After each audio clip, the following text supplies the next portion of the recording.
En direct du Salon international de l'agriculture, depuis le stand de la coopération agricole, en toute vérité, 11h midi sur Sud Radio, Alexandre Devecchio. En toute vérité, chaque dimanche, entre 11h et midi sur Sud Radio, sécurité, économie numérique, immigration et écologie. Pendant 1 heure chaque semaine, nous débattons sans tabou des grands enjeux pour la France d'aujourd'hui et de demain. Et cette semaine, en direct du Salon de l'agriculture, nous avons le plaisir de recevoir la députée européenne et exploitante céréalière Céline Imard. Nous serons rejoints en cours d'émission par Jérôme Bel, éleveur et figure de la contestation du monde agricole. Nous serons également rejoints par le député UDR de la Creuse, Bartholomé Lenoir. 1 an après la révolte des tracteurs, où en sommes-nous? L'Union européenne est-elle responsable du malheur de nos agriculteurs? Peut-on réconcilier l'écologie et l'agriculture? Peut-on être souverain en matière alimentaire? Comment sauver le monde agricole et rural? Tout de suite, les réponses de Céline Imard en toute vérité. En toute vérité sur Sud Radio, Alexandre Devecchio. Céline Imard, bonjour. Bonjour, ravi de vous recevoir sur ce stand pour le Salon de l'agriculture. Pendant 1 heure, nous allons discuter agriculture, mais vous êtes aussi une responsable politique, députée européenne, membre des LR. J'ai lu le JDD ce matin, apparemment il y a un confidentiel qui annonce que vous soutenez Bruno Retailleau. Pourquoi ce soutien ? Déjà, je me réjouis que, en fait, cette élection interne républicaine de l'engouement, puisqu'il y a 1 an, quand je me suis engagée dans la campagne des européennes, tout le monde se posait la question de savoir si les républicains allaient passer le cap des 5%, et on m'a dit, mais tu es folle de t'engager avec ce parti-là. Et aujourd'hui, je vois que la petite musique, en fait, évolue, et que la droite reprend de la crédibilité auprès des Français. Alors il y a 2 personnalités de grande qualité. Laurent Wauquiez a fait un très bon travail au niveau du groupe des Républicains à l'Assemblée nationale. Il est aussi ancré dans sa région. Ça, c'est quelque chose que nous partageons, cet ancrage. Et puis Bruno Retailleau a été une révélation vraiment des derniers mois depuis sa prise de fonction Place Beauvau. Et je soutiens Bruno Retailleau. Il a su créer ce lien avec les Français et il a aujourd'hui un discours et des actes qui sont très fermes en fait sur les sujets que doit porter la droite pour l'intérêt du pays.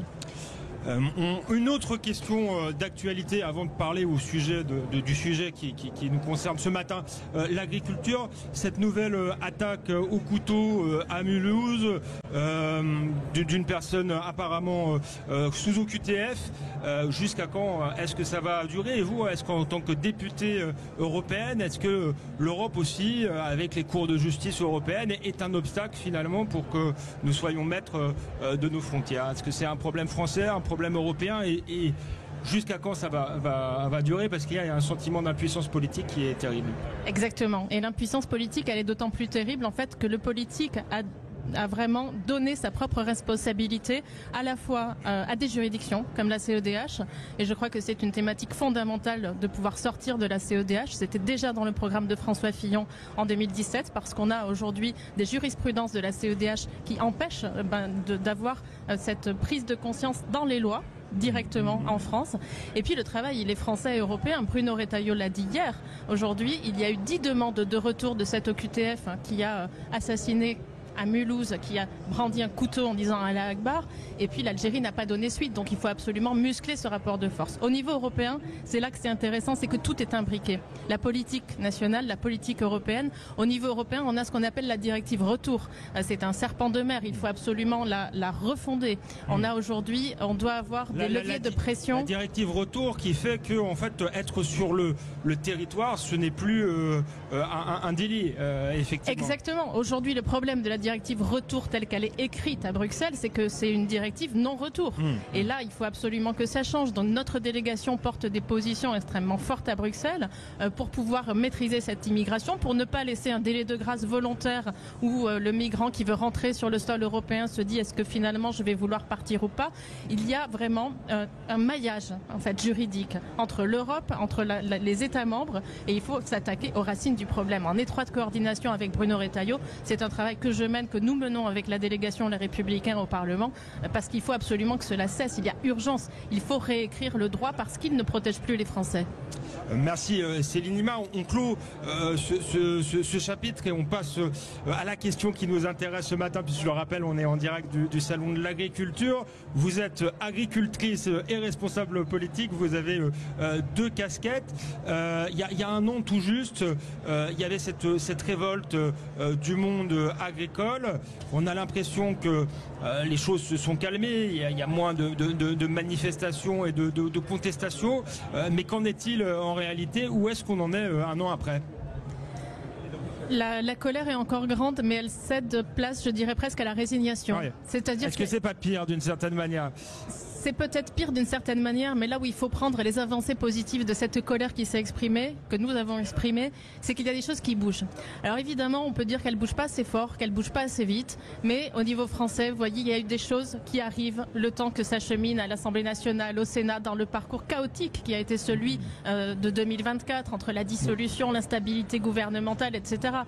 Au niveau européen, il y a des choses qui ont bougé aussi, il y a des choses qui ont été entendues. Alors, restons sur le niveau français. Qu'est-ce que il y a eu de concret depuis un an? Vous nous avez dit des avancées, lesquelles concrètement? Il y a des avancées qui n'ont pas encore percolé sur le terrain parce que déjà entre la dissolution et la possibilité de former un gouvernement, il a déjà fallu avoir une ministre de l'Agriculture en l'occurrence qui reste en poste plus de 2 mois et qui ait certaines marges de manœuvre. Il y a eu des choses qu'elle a obtenues sur le plan budgétaire et fiscal. Par exemple, l'alignement des retraites sur les 25 dernières meilleures années pour les retraités agricoles qui s'alignent sur le régime général. Ça, c'était une injustice. La moindre des choses. Ouais. C'était la moindre des choses pour les retraités agricoles. Donc ça va remettre un petit peu de baume au cœur au sein de la profession, puis de la monnaie sonnante et trébuchante. On a différentes mesures fiscales. Il y a aussi la loi dite entrave qui a été portée par les sénateurs Laurent Duplon et Menonville.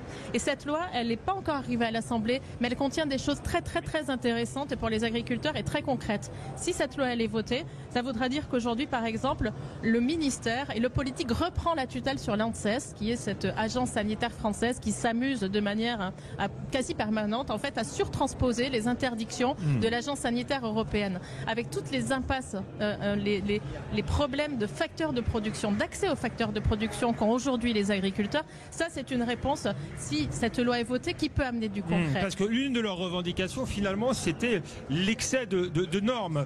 Ils demandaient même un moratoire sur les normes. Alors, je pense que ça, c'est pas fait.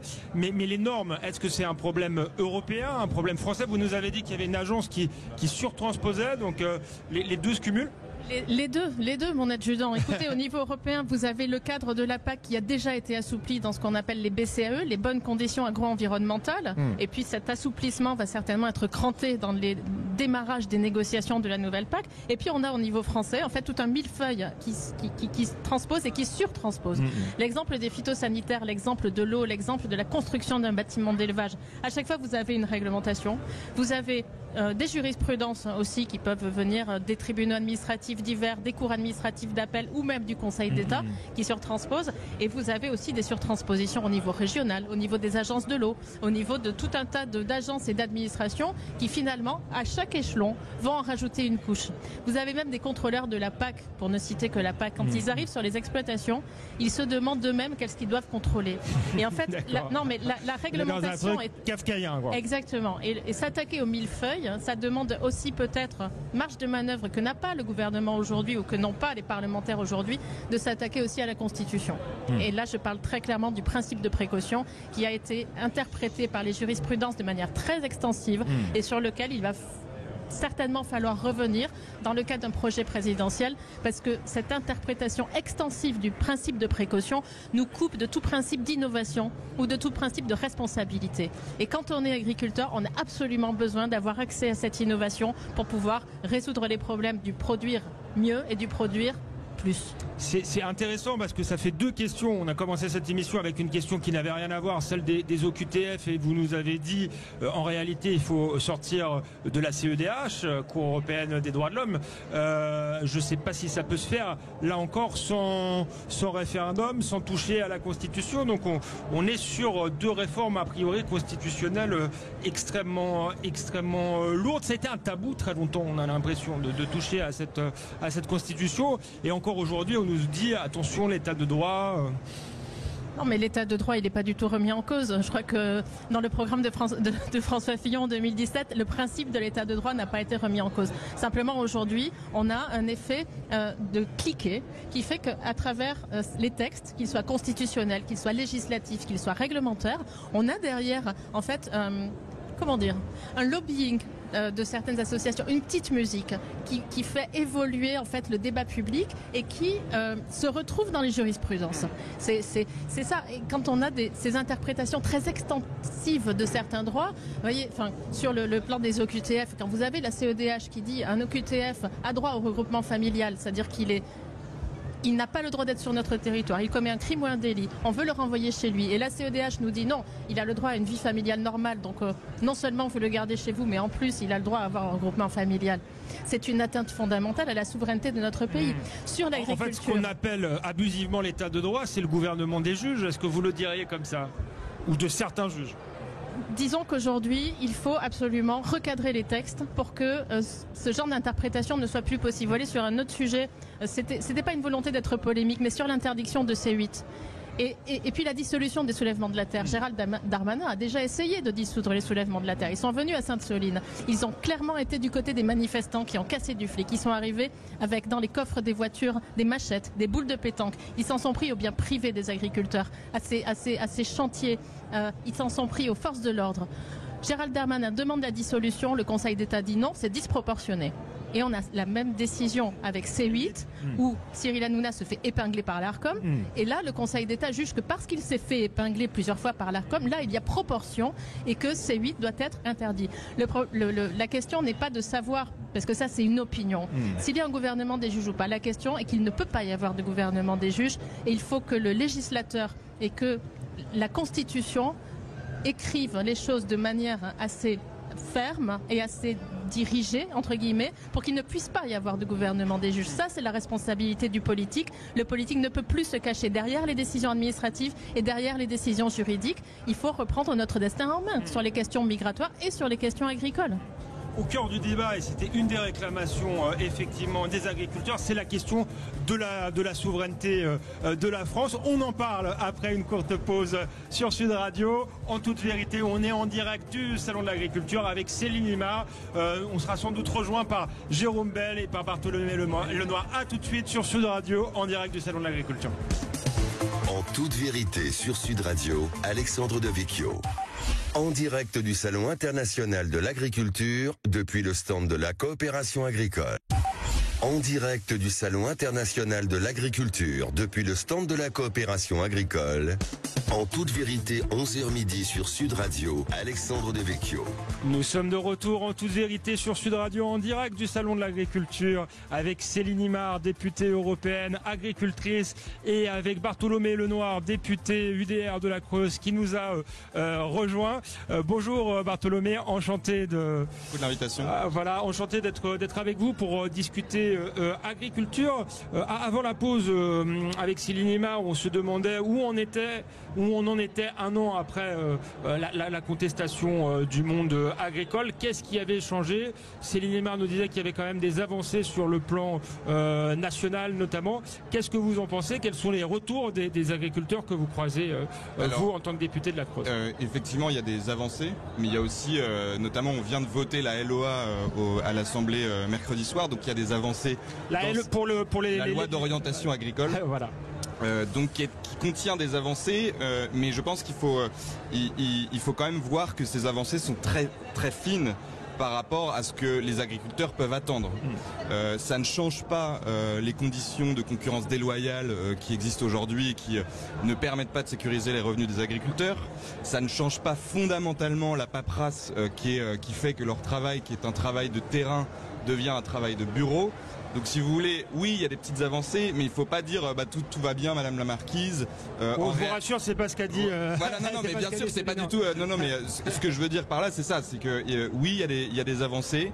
Maintenant, elles sont pas structurantes. C'est-à-dire que ces avancées-là ne vont pas permettre aux agriculteurs de vivre de leur travail et de vivre heureux de leur travail, c'est-à-dire sans paperasse. Donc ça ne suffit pas, et on a vraiment aussi le Mercosur en ligne de mire, et là-dessus on ne sait pas encore, même si tout le monde, et ça d'ailleurs on pourra peut-être en parler, c'est un problème de la politique, c'est-à-dire que tout le monde est contre le Mercosur, et on a l'impression qu'on va quand même se prendre le bateau dans la tête. Alors justement, vous êtes députée européenne, Céline Limar, Ursula von der Leyen qui semble négocier dans le dos de la France. Comment on en est arrivé là? Alors on dit certes tout le monde est contre, mais ça n'a quand même pas toujours été le cas, et puis ça fait quand même 25 ans qu'on négocie ce traité.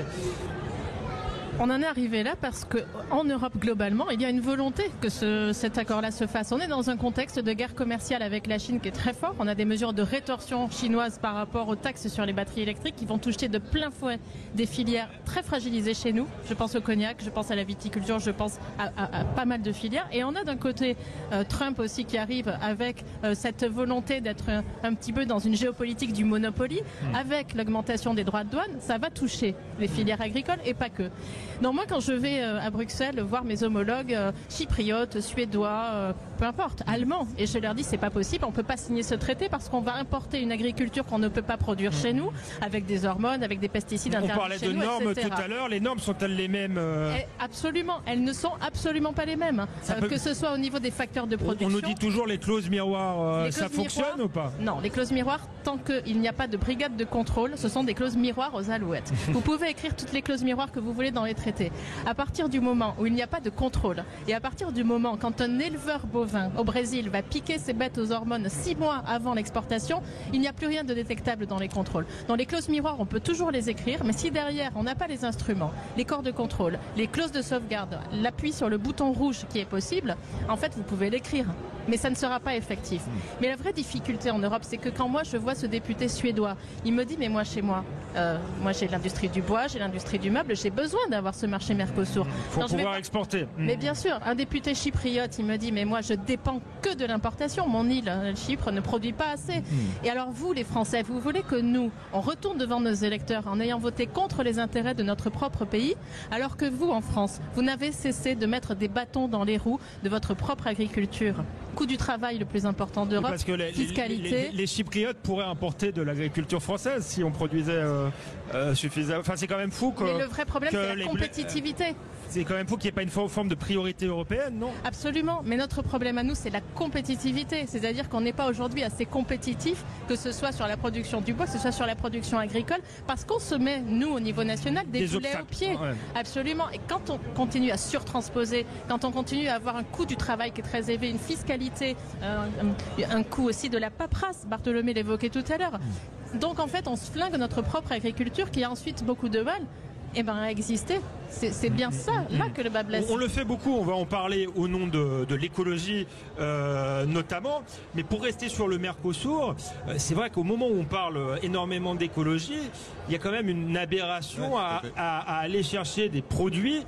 Alors je veux bien, on exporte des produits à haute valeur ajoutée, nous, notre agriculture, il y a un terroir, il y a une spécificité, mais aller chercher des produits au bout du monde qu'on pourrait produire en Europe, Bartholomé Lenoir, ensuite Céline Limar. Non mais moi je trouve que l'histoire du Mercosur révèle quand même quelque chose, c'est l'incapacité aujourd'hui de la politique à agir. Et ça c'est le grand problème des agriculteurs, c'est qu'en fait aujourd'hui la politique n'est pas capable de dire non au Mercosur. Et donc il y a une incapacité du gouvernement à s'opposer même avec l'unanimité des politiques. Ça c'est vraiment un point très intéressant, c'est-à-dire que l'Union européenne ne nous permet plus de décider ce que nous voulons pour nos agriculteurs. Et donc ça c'est un vrai problème, c'est-à-dire qu'il faut réformer l'Union européenne, c'est un minimum. Ensuite, et c'est la deuxième chose, il y a aussi, et là vous parliez d'écologie, moi je me souviens quand je suis arrivé à l'Assemblée nationale pour l'introduction, Agnès Pannier-Runacher, qui est ministre aujourd'hui, a refusé de serrer la main du Benjamin de l'Assemblée nationale qui était Rassemblement national.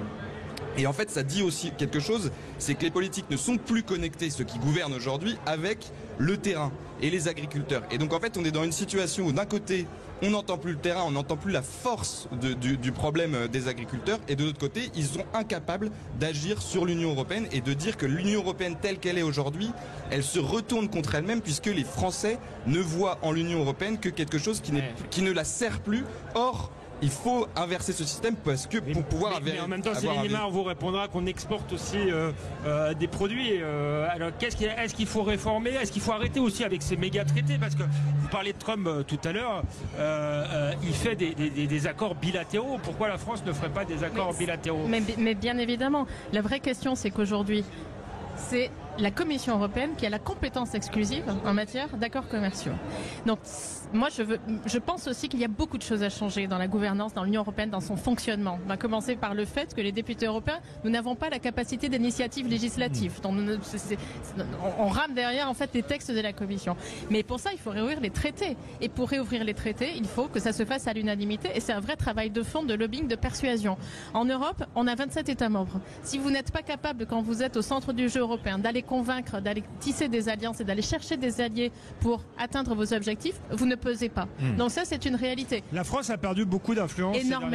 Énormément d'influence à Bruxelles. Le fait, vous voyez, le collège des commissaires, les 27 commissaires, c'est chaque État membre, chaque gouvernement qui va nommer un commissaire des 27. Normalement, von der Leyen n'a pas son mot à dire, même si en négociation et en coulisses, il y a des discussions.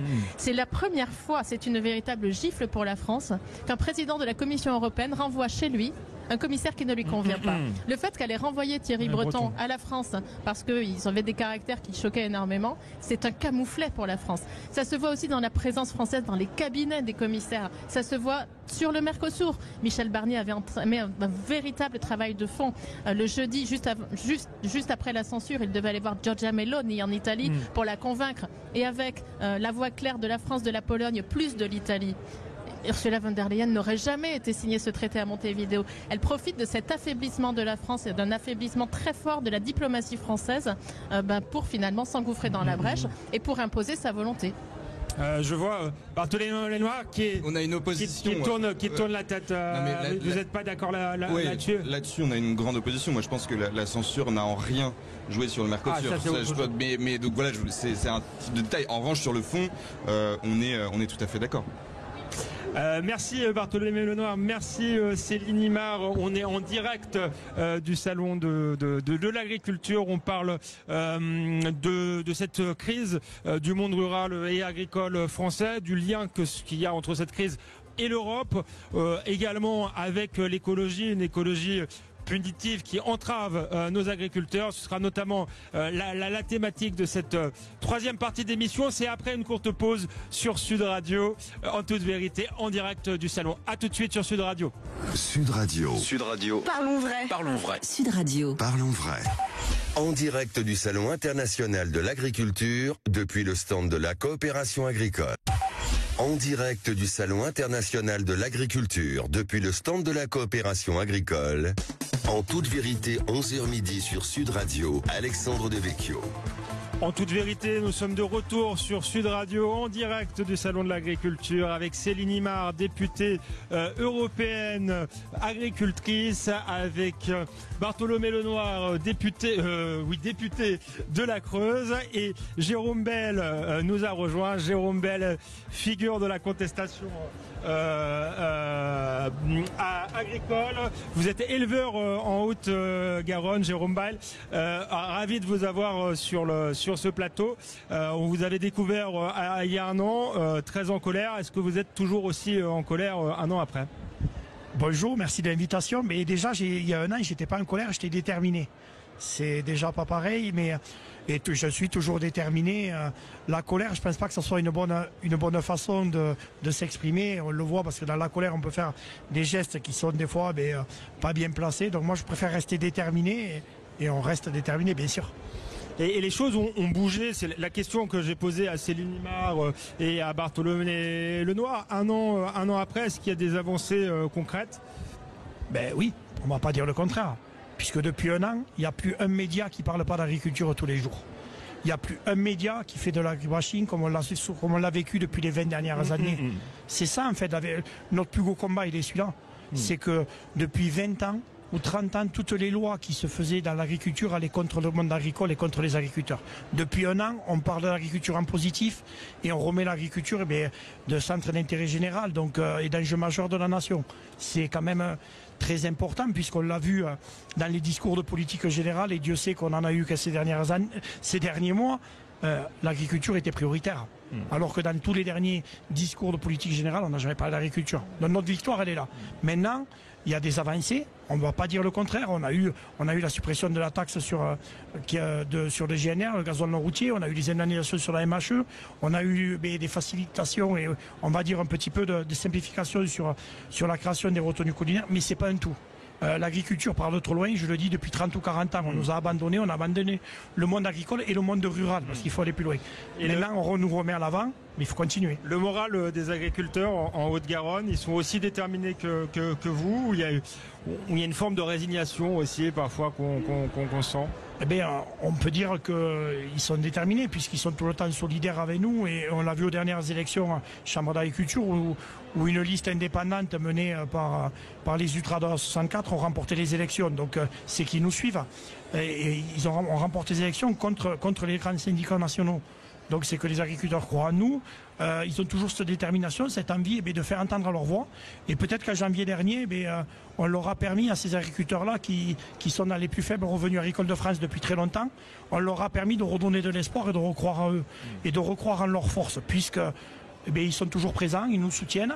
Et on l'a vu aux élections et ils continuent à être déterminés. Et s'il faut se remobiliser, on se remobilisera parce qu'on sait bien le faire maintenant. Céline Limard, vous êtes plutôt proche de la FNSEA. On a vu justement au cours de cette année la coordination rurale qui est, je crois, passée devant. On voit des indépendants représenter le monde agricole. Est-ce qu'il y a un monde agricole ou différents mondes agricoles? Et est-ce que la FNSEA, qui était un peu hégémonique jusque-là, n'a pas oublié aussi une partie du monde agricole et paysan? Moi, je suis issue du syndicalisme. Après, maintenant, je suis élue et je parle avec tous les syndicats et je tiens bien à ce que ce point soit extrêmement clair. Tous les syndicats se disent apolitiques et ils parlent avec tous les partis politiques. Et moi, en tant que femme politique, je parle avec tous les syndicats. Oui, le monde agricole français est très divisé, il est très diversifié. Et là où on observe aujourd'hui que la coordination rurale notamment, ou des listes, en tout cas qui sortent comme, toi tu le dis Jérôme, de l'hégémonie entre guillemets des grands syndicats, elles se font plus dans le sud de la France ou dans des régions à forte crise. On a sur la partie Nouvelle-Aquitaine, je parlais tout à l'heure de ces rétorsions qui mettent à mal des filières ultra fragiles, la viticulture, le cognac. Et là on voit bien que là où finalement les réponses à la crise ne sont pas arrivées sur le terrain, et il y a ce mouvement là de contestation et de colère qui dit on va essayer en fait des solutions qu'on n'a pas encore essayées. Donc c'est extrêmement clair. Oui, le monde agricole il est très différent, mais en France notre vraie chance et ce qui fait le lien en fait entre toutes les agricultures et toutes les productions, c'est qu'on a un modèle essentiellement familial. C'est-à-dire qu'on n'est pas sur des fermes comme au Brésil, en Argentine, en Ukraine où on a des exploitations de plus de 100 000 hectares. Au Brésil, des exploitations qui font de la taille de plus d'un département dans le Mato Grosso. En France, on a vraiment une agriculture où l'essentiel du capital est encore maîtrisé par la partie familiale. Et cette résilience, ce côté passion dans le métier, c'est ce qui fait la force de tous les hommes et les femmes qui sont aujourd'hui, qui produisent en France, qui croient encore en leur métier. Et vraiment, dans toute cette diversité, c'est ça qui fait aujourd'hui le côté unique du modèle agricole français. Jérôme Bail nous disait, Bartholomé Lenoir, qu'il était quand même, il y avait un point positif, c'est qu'on parlait désormais des agriculteurs et qu'on en parlait de manière positive. Est-ce que vous qui êtes député de la Creuse, une région rurale, est-ce que vous avez perçu, notamment de la part des élites politiques, médiatiques, parisiennes, une forme de mépris ou d'ignorance pour le monde agricole, mais aussi plus largement pour la ruralité? Ce que j'évoquais tout à l'heure, par exemple, le fait que la ministre Agnès Pannier-Runacher ne serre pas la main à un député RN, Benjamin de l'Assemblée nationale, alors même qu'on sait que les agriculteurs votent beaucoup pour le RN, et d'ailleurs, à mon sens, ils ont bien raison, montre quelque part qu'il y a une déconnexion qui existe encore. Il y a une véritable déconnexion, les agriculteurs ne comprennent pas ce type de comportement. Et pareil, il y a le grand débat de l'OFB. Parce que pour la déconnexion, quand on a débattu à l'Assemblée nationale de l'OFB, qu'on voyait les socialistes... L'OFB, justement, en parlant de déconnexion, parce que... Français de la biodiversité, voilà. Vous avez raison. Quand on en débattait en hémicycle, il y avait les socialistes qui disaient mais il faut féliciter, il faut soutenir cette police, c'est formidable qu'ils viennent armés sur les exploitations. Or ça, les agriculteurs ne le comprennent pas. Donc, et évidemment, d'ailleurs, c'est tout à fait normal. Donc il y a encore une déconnexion entre une certaine politique qui, et c'est là que c'est très intéressant, est souhaitent une politique écolo alors même qu'ils sont élus des villes. Et ça, c'est très intéressant. C'est-à-dire qu'aujourd'hui, la politique que certains essaient d'appliquer sur l'agriculture est une politique idéologique issue des villes. Et on ne fait plus, et ça, moi, quand j'ai été élu, les agriculteurs m'ont dit, il faut nous écouter d'abord. Il faut arrêter de dire vous savez tout, etc. Et ça, moi j'ai une idée personnelle, je pense que le ministère de l'Agriculture devrait être à la campagne. Parce qu'il y a un véritable problème de déconnexion et qui existe encore, et ça, il va falloir le régler. Il faut que les politiques, c'est ma vision, hein, soient dans l'écoute tout d'abord et ensuite puissent appliquer. Jérôme Bael, vous avez croisé le président de la République hier, je crois, sur le salon de l'agriculture. Est-ce qu'il vous a écouté? Est-ce qu'il vous a paru connecté ou est-ce qu'il vous a expliqué ce que vous deviez faire? Écoutez, toujours, je sais pas, mais moi je lui ai parlé. Et il m'a rien expliqué du tout puisque mon métier, il le connaît pas. Et malheureusement, je vois que moi, autour de cette table, je dois être le seul qui ne fait pas de politique. Hein. Mais ce que je peux dire, c'est que la déconnexion, quand tu parles de déconnexion, elle est vraiment totale. Aujourd'hui, le monde rural représente 80% du territoire. Mais on ne représente que 20% de l'électorat. Et malheureusement, c'est ces gens dans des villes, ces 20% des villes qui veulent impliquer et imposer aux 80% comment on doit vivre. Mais c'est des gens qui ont juste une idéologie écologiste, mais qui connaissent rien. Ils n'ont jamais mis une paire de bottes, ils n'ont jamais été à la campagne. Et le plus gros problème des hommes politiques, ou des gens des politiques, on va dire, aujourd'hui à notre gouvernement, c'est que 80% de leurs conseillers et des hauts fonctionnaires français sont nés à Paris, ils ont fait Sciences Po, ils n'ont jamais mis une paire de bottes, ils n'ont jamais tenu un manche de fourche, ils n'ont jamais été à la campagne. Comment vous voulez que ces gens-là soient audibles et crédibles auprès des agriculteurs? On a une députée européenne qui a fait Sciences Po et qui est exploitante agricole. Donc, et qui a déjà mis une paire de bottes de nombreuses fois, hier encore. Non, mais moi je pense qu'il y a un vrai problème dans cette déconnexion dont vous parlez, c'est que ce discours dominant aujourd'hui, il a été produit aussi par une idéologie dominante. L'écologie, on n'en a pas encore parlé beaucoup. Est-ce qu'elle est omniprésente à Bruxelles, par exemple? Elle est encore omniprésente à Bruxelles parce qu'on a des systèmes d'infiltration. C'est-à-dire que tout ce discours dominant qu'on a eu sur le dernier mandat avec la politique Farm to Fork, de la ferme à la fourchette, où on imposait une idéologie décroissante, certes là on a un changement de cap avec le nouveau commissaire, mais c'est encore très ancré dans les administrations. Et ce discours-là, en fait, il vient à la fois des relais médiatiques, de certaines tribunes d'opinion et aussi des ONG. Je suis désolée de le dire, mais on a un réseau d'associations, d'ONG qui sont très très très marquées sur l'écologie, comme Génération Future, comme France Nature Environnement, dont sont issus aussi le bras armé qui est les soulèvements de la terre. Et tout ce réseau-là aussi existe dans l'administration. On a un réseau de hauts fonctionnaires et de fonctionnaires en France qui s'appelle le LIER et qui milite de manière ouverte pour que les enjeux écologiques dits écologiques soient mieux pris en compte dans les réglementations. Donc on a aussi une administration militante, même si je dois le dire à regret, et ce discours est relayé aussi par les médias. Et donc tout là où on doit faire face et imposer notre réalité de terrain pour peser dans la réglementation, c'est face aussi à tout ce réseau-là qu'on doit agir en France et en Europe. Jérôme Bael, vous avez dit il y a cette idéologie écolo, mais sans doute l'écologie n'est pas un gros mot. Il y a sans doute différentes manières de faire de l'écologie. C'est effectivement une écologie des villes, une écologie un peu hors sol, mais est-ce que les agriculteurs ne sont pas les premiers écolos? Mais bien sûr. Moi, tu sais, j'ai pas eu peur, je suis un peu reconnu pour m'en franc-parler, j'ai pas eu peur d'aller au meeting de Marine Tondelier à Toulouse. Et où c'est que je leur ai expliqué que je voulais pas parler trop longtemps parce que le lendemain je voulais aller à la chasse. Mais la chasse, ça fait partie d'un mode de vie et de l'écologie. Et comment ils ont réagi? Ils étaient choqués? Mais choqués ou pas, c'est comme ça. La vie, elle est comme ça parce que les gens qui pour beaucoup veulent m'expliquer à moi l'écologie, qui suis toute la journée dans ma ferme, qui suis dans mes bois depuis tout petit, ils n'ont même pas une plante verte dans leur appartement. Donc c'est ça. Et en fait, ce qu'il faut casser, et c'est aussi qu'ils ont été très forts, Céline le dit, je la rejoins là-dessus, c'est que depuis trop longtemps, on a laissé la parole à ces gens-là sur les plateaux télé. On a laissé la parole à toutes ces associations qui connaissent rien de notre vie, qui connaissent rien de nos traditions, qui connaissent rien même de l'écologie, parce que j'en suis sûr. Et on a la chance maintenant d'avoir peut-être des agriculteurs médiatisés. On a peut-être aussi la chance d'avoir des agriculteurs qui ont décidé de se rebeller aussi. Parce que pendant trop longtemps, on s'est caché parce qu'on se sentait fort. Et eux, ils étaient 10 fois ou 100 fois moins nombreux que nous, mais ils faisaient 1000 fois plus de bruit. C'est ça en fait l'histoire. C'est qu'on a formaté les gens en mettant une psychose et en mettant la peur face à l'agriculture. Et maintenant, on s'aperçoit que l'agriculture est quand même importante. On l'a vu l'an dernier. Vous avez vraiment l'impression d'être traités comme des pestiférés, comme des gens, des pollueurs, ce regard-là de la société française. Mais n'oubliez pas, parce qu'on sait que si on prend les sondages, parce qu'il y a les militants écolos, mais qui sont quand même pas majoritaires, on le voit d'ailleurs aux élections, les Français aiment leur agriculture et leurs agriculteurs, non? Ouais, ils aiment les agriculteurs comme ils aiment les infirmiers. Quand ils en ont besoin. C'est simplement ça. On peut parler pendant la période du Covid, tout le monde a dit qu'il faut relancer les circuits courts. Quand tout le monde n'a pu aller dans les supermarchés, ils y sont retournés. Ils y sont tous retournés. C'est ça en fait. Mais après ça, c'est un formatage qu'il faut refaire. Et c'est là que les politiques, et quand je discute avec eux, je l'ai dit hier au président de la République, c'est pas nous donner des aides qui va solutionner l'avenir de l'agriculture.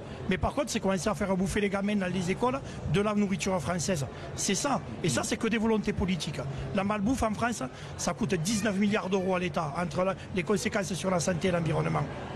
Alors, on pourrait quand même en dévier un petit peu, tout simplement pour le mettre et anticiper la santé des enfants et de l'écologie sur les années futures. Alors Bartholomé Lenoir, vous vouliez prendre la parole, mais comment on conjugue justement le pouvoir d'achat, parce que c'est une des thématiques de Marine Le Pen qui est importante, et Michel-Édouard Leclerc qui va sur tous les plateaux en expliquant que les grandes surfaces c'est super parce qu'ils font baisser les prix. Comment on conjugue cette problématique-là avec justement soutenir une production française qui coûte un peu plus cher? C'est ce que je voulais dire. Les Français, ils aiment quand même les agriculteurs, mais effectivement, une fois qu'ils arrivent au supermarché, quand on n'a plus d'argent à la fin du mois, c'est difficile d'acheter de la viande plus chère. Donc en fait, le choix, il est financier et il n'est pas contre les agriculteurs. Ça, de ce point de vue-là, les Français, s'ils pouvaient acheter de la viande française, de la nourriture de qualité française, ils le feraient si c'était possible financièrement. Pourquoi les aide pas au niveau politique? Alors, et en revanche, avec une TVA sociale. Donc du coup, et arrêter de protéger la grande distribution. Vous avez tout à fait raison. Mais le point et du coup global aussi, c'est de pouvoir redonner du pouvoir d'achat aux Français par la baisse des charges. On est dans un système où il faut baisser massivement les charges sur les salaires pour pouvoir redonner du pouvoir d'achat aux Français, leur permettre, et c'est vertueux, leur permettre d'acheter de la viande française, par exemple, je suis creusois, qui permet d'avoir de meilleurs revenus aux agriculteurs, eux-mêmes ayant moins de charges, puissent dégager des salaires et eux-mêmes acheter, par exemple, du mobilier fabriqué en France, etc. Donc il y a un véritable problème sur le système de fiscalité, le système qui ne permet pas aujourd'hui en France d'acheter français. Et donc on achète toujours plus chinois, et là on se mord la queue, et donc il y a un véritable système global à repenser financièrement pour l'agriculture. Je crois que Céline Imar voulait réagir, mais c'est la dernière pause dans cette émission. On passera à la dernière partie. Céline Imar vous répondra, Bartholomé Lenoir. On continue à parler d'agriculture après la pause, en direct du salon, en toute vérité sur Sud Radio. À tout de suite. En toute vérité sur Sud Radio, Alexandre Devecchio. En direct du Salon international de l'agriculture, depuis le stand de la coopération agricole. En direct du Salon international de l'agriculture, depuis le stand de la coopération agricole. En toute vérité, 11h midi sur Sud Radio, Alexandre Devecchio.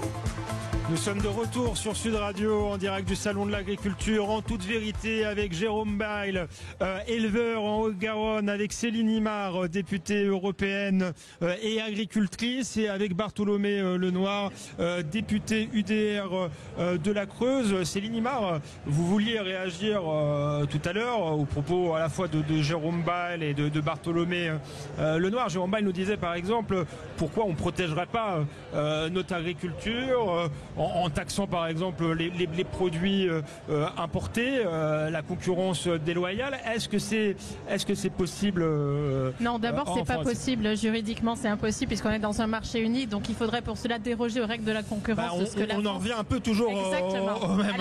On en revient à la pyramide des normes, et en fait tant que les normes européennes prendront le pas sur les normes françaises, on ne pourra pas faire ce qu'on veut. Donc ça c'est quelque chose qui peut être examiné et changé, mais dans le cadre d'un projet présidentielle et dans le cadre d'un changement de constitution. Et ce n'est valable pour l'agriculture, pour l'immigration, pour tous les sujets. J'ai l'impression qu'au rythme où on va, il va falloir une 6e République parce que c'est la Constitution qu'il va falloir réécrire en entier. Hein. Alors, je suggère l'idée. Alors, ce ne sera pas la 6e de Mélenchon, mais je pense qu'une 6e qui redonne la souveraineté à la France, ce serait pas mal. Après, il y a quand même des choses qu'on peut faire sans changer la Constitution. Aujourd'hui, je pense qu'on a d'autres priorités que de délocaliser le ministère de l'Agriculture dans la Creuse, même si c'est une idée qu'on peut examiner. Ce sont des symboles importants. Ce sont des symboles, mais on a quand même d'autres priorités. C'est pas un peu démago, Bartholomé Lenoir. Je pense qu'aujourd'hui, on a eu deux problèmes pendant notamment le mandat d'Emmanuel Macron, c'est qu'il a énormément poussé les filières et les agriculteurs sur une montée en gamme. Donc il leur a dit montée en gamme, montée en gamme, montée en gamme, ce qui fait qu'aujourd'hui, nos productions agricoles, que ce soit en fruits et légumes, en viande, en volaille, en céréales, on est devenu un petit peu le fauchon de l'agriculture, vous voyez, en France. Et le vrai problème, c'est cette déconnexion dont on parlait entre le citoyen et le consommateur, c'est que le citoyen demande cette montée en gamme, mais en fait, quand il arrive à la caisse du supermarché, il redevient un consommateur. Et il faut aujourd'hui que l'agriculture et les agriculteurs françaises puissent se produire sur le cœur de gamme, sur le cœur de ce qui est consommé et qui soit accessible à toutes les bourses. Et la deuxième chose, c'est qu'il faut absolument rééquilibrer le poids des agriculteurs dans la chaîne de valeur, notamment face à la grande distribution. On a eu la loi Egalim 1, Egalim 2, Egalim 3. On a l'impression qu'elle n'est jamais appliquée ou qu'elle est toujours contournée. Parce que la grande distribution arrive toujours à la contourner, notamment en délocalisant les centrales d'achat. Absolument. Et si on l'a fait au niveau européen, il y a fort à parier, et c'est déjà dans la tête de la grande distribution. À l'étranger, en Europe. D'accord. En Suisse. Vous voyez, donc c'est déjà, en fait, on joue aux gendarmes et aux voleurs ou au chat et la souris, et on court derrière une grande distribution qui ne veut pas jouer le jeu, et puis les gendarmes ont toujours un coup de retard sur les voleurs. Mais plus je vous entends, Céline Ima, plus j'ai envie de restituer le débat sur un débat plus large. Ce que vous nous dites, en fait, depuis le début de l'émission, c'est qu'il faut le retour de la politique en Europe, avec des politiques qui soient capables de prendre des décisions et capables de s'extraire aussi d'un cadre juridico-technologique qui est devenu complètement fou. Absolument. C'est ça aujourd'hui, c'est que le politique s'est beaucoup trop dessaisi de son pouvoir au profit de l'administration et au profit des juridictions. L'exemple typique, absolument typique, c'est la loi Pompili en 2018. C'est-à-dire que jusqu'à avant 2018, quand il y avait une molécule qui était en balance sur une autorisation de mise en marché en France, l'ANSES, l'agence sanitaire, rendait un avis. Cet avis était celui de l'agence sanitaire et le ministère notamment de l'Agriculture en fait faisait aussi une évaluation des impacts économiques, sociaux et pas seulement l'avis de l'agence sanitaire. Et la décision a été prise. 2018, loi Pompili. En fait, l'ANSES sort de la tutelle du ministère. Et l'ANSES ne fait pas que donner des avis, elle rend une décision. Exemple typique sur l'acétamipride, la fameuse molécule qui est la seule aujourd'hui à pouvoir lutter contre la punaise diabolique, par exemple sur les noisetiers. 40% de production perdue l'an dernier. On est en train de perdre notre production de noisettes françaises et d'importer de la noisette turque simplement parce que l'ANSES et la loi Pompili ont décidé en 2018 que l'acétamipride, qui est autorisé en Italie, en Espagne, en Allemagne, partout, serait interdite chez nous. Et ça, c'est typique du renoncement du politique. Il faut absolument que le politique puisse reprendre une vision, puisse reprendre la main, puisse décider, pas seulement en fonction du pouvoir des agences. Bartholomé Lenoir, c'est un thème qui doit vous parler. Ça, alors il y a le problème des agences qui alors là est franco-français, mais on le voit partout. On pourrait même parler tout à l'heure de C8. L'Arcom est aussi une autorité indépendante. Mais il faut supprimer d'ailleurs. Il y a le problème de l'Union européenne quand même. Comment on reprend la main? À un moment donné, le Rassemblement national ou le Front national était pour le Frexit. Comment vous faites si vous arrivez aux manettes pour faire mieux que ce qu'a fait qu'ont fait les LR ou les centristes? Déjà, ce qu'il faut voir, c'est se reconnecter. C'était le ministère de l'Agriculture à la campagne. C'est un symbole, mais ce que je voulais dire par là, c'est qu'il faut absolument se reconnecter et avoir à ses côtés le peuple. C'est ça que je veux dire, pour aller à l'Union européenne. Et donc la politique qui est en fait traditionnellement française, c'est la politique, quand l'Union européenne ne nous convient pas, de la chaise vide. Et donc il faut dire maintenant, si vous continuez à faire le Mercosur, on arrête. Et donc il faut dire maintenant à l'Union européenne, si vous ne respectez pas ce dont la France a besoin, ce qui fait l'identité de la France, eh bien on arrête, parce que l'Union européenne elle n'est pas là pour nous faire du mal, elle est là pour nous faire du bien. Et si on fait ça, les Français ils verront d'un très mauvais œil l'Union européenne. Donc il faut avoir l'audace de dire maintenant on fait le bras de fer. Et je suis persuadé, et je termine, je suis persuadé que là on remettra l'Union européenne sur de bons rails. Mais il faut, et on pourra l'aimer à nouveau, mais il faut lui dire maintenant c'est fini, il faut oser le bras de fer. Et on pèse quoi au niveau politique européen? On pèse plus rien.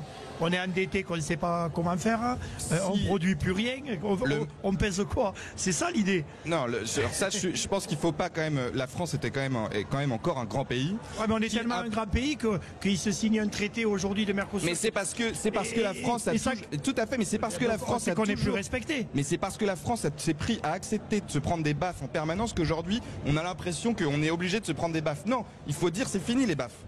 Et il faut le dire. Donc évidemment, vous avez raison. On est un pays en déclin aujourd'hui. Ça, c'est une réalité. Mais en revanche, réagir comme un grand pays, c'est de dire on arrête maintenant. Et c'est peut-être comme ça qu'on retrouvera le sens de la croissance. Jérôme Bail, Bartholomé Lenoir disait il faut amener le peuple en Europe. Vous êtes prêt à porter la contestation jusqu'à Bruxelles? J'ai pas dit ça. J'ai pas dit qu'il faut se reconnecter. Moi, je vais être honnête. On a bloqué 2 fois la frontière des Pyrénées avec les agriculteurs espagnols. On l'a pas fait pour rien. Je voudrais pas vous donner de mauvaises idées, mais j'en ai parlé, je peux le dire avec Céline, et j'en parle assez souvent. Moi, je sais que si on veut s'opposer au Mercosur, et c'est le seul truc qui fera basculer l'Europe contre le Mercosur, c'est quand les agriculteurs français cercleront Bruxelles. Et les agriculteurs européens. Et ça, j'en reste persuadé. Et je le dis haut et fort. Et peut-être que ça arrivera. Mais il va falloir que ça arrive vite. Maintenant, les élections des chambres sont passées. La guerre syndicale va se finir. Et tout le monde peut-être se mettra main dans la main. Et on partira. Parce que moi, je reste persuadé d'une chose. L'Europe, ça peut être un bon outil. Ça peut être, s'il est bien utilisé. Le Mercosur, aujourd'hui, c'est un gros danger. C'est un gros danger pour toute l'agriculture, pour l'environnement. Pour l'élevage. Pour tout. Oui, pour tout, pour l'écologie.